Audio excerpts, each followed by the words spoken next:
Welcome everyone. So this is the final presentation of our Design Lab project. The title of our project was Real Time COVID Watcher. I am Arunako Mukhopadhyay and my team consists of Untukundu, Unabogo, Shom Roy. We were under the supervision of Mrs. Shashwati Roy. Now we'll take a look at the motivation of our project. Basically, this motivation behind this work was that there was a sudden and abrupt increase in the rate of infection in India and other countries since the beginning of 2021, especially in the month of March. We believe, as many critics and authors have claimed, that this rise in the number of cases is due to the misinformation that was being spread by the media about the positive cases. So there were plenty of contradicting information circulating, and people didn't know what to believe. Therefore, they decided they could slack on the social distancing protocol, which has led to the second wave of COVID-19. Therefore, our aim was to design a reliable platform with minimalistic design and without the unnecessary clutter to display only the relevant information pertaining to COVID statistics. Now, Untukundu will discuss how we approached our solution in a simplistic way. Thank you, Onarko. As Onarko said, our website mainly shows the latest and historic COVID-19 statistics per country or state. Our data is very simple and sufficient.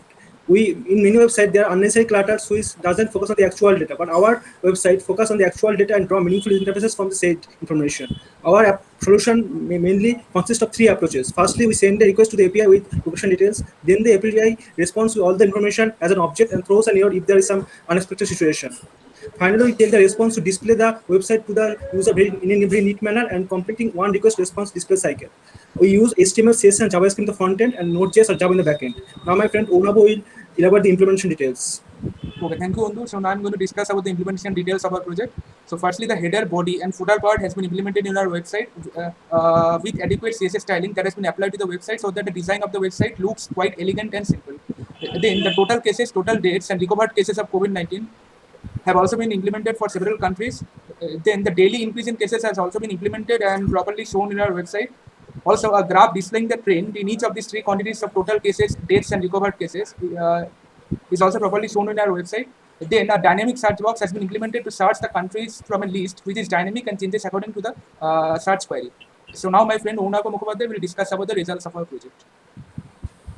So now let us take a look at the website. So as discussed by Arunabo, there are three sections of our website: the header area, the body section, and the footer region. The header area consists of the logo and the other HTML, HTTP redirects. But our main concern would be the body section of the project. Here, a country name is displayed. By default, it will be tracking your location using your IP and display that country. Since I'm from India, it's showing India here, but it's subject to change. In India, the total number of cases as per today is 3 crores and 7 lakhs with a daily increase of 40,766. The recovered case as shown in green is 2 crore 99 lakhs with a daily increase in 45,254. The total deaths clocked at 4,77,145 with the daily increase at 1,206. Now let us take a look at the more interesting section of our website. So this is the graph displaying this trend in our cases. As we can see, it's showing since the beginning of time, 22nd January of 2020 till 3rd July and till actually 9th July as of recording. And the data is also being showed for 10th July as well. But the thing of concern is that the three different cases are marked with three colors: the white denoting the total cases, green being the recovered cases, and red being the deaths. And one can slide above the graph to take a look at any instance of the graph.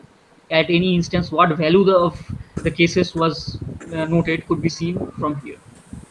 Now one can also change country by clicking here.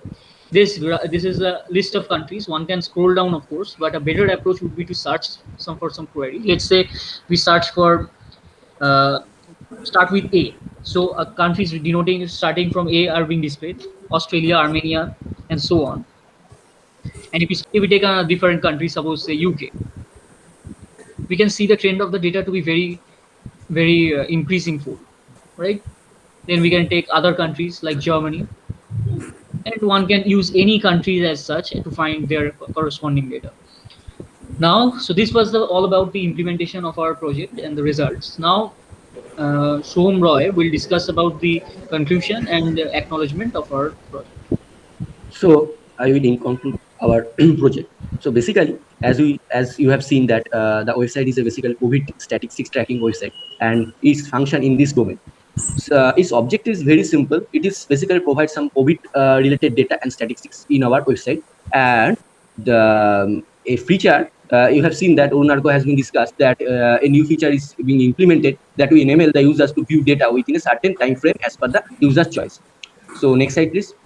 Now, we are very much thankful to our respected ma'am, Mrs. Shashwati Roy, and our honorable HOD sir, Dr. Indrajit Man, for their unconditional help and inspiration. And last but not the least, we like to express our gratitude to our RCC Institute of Information Technology and Macau for giving such an opportunity. Thank you.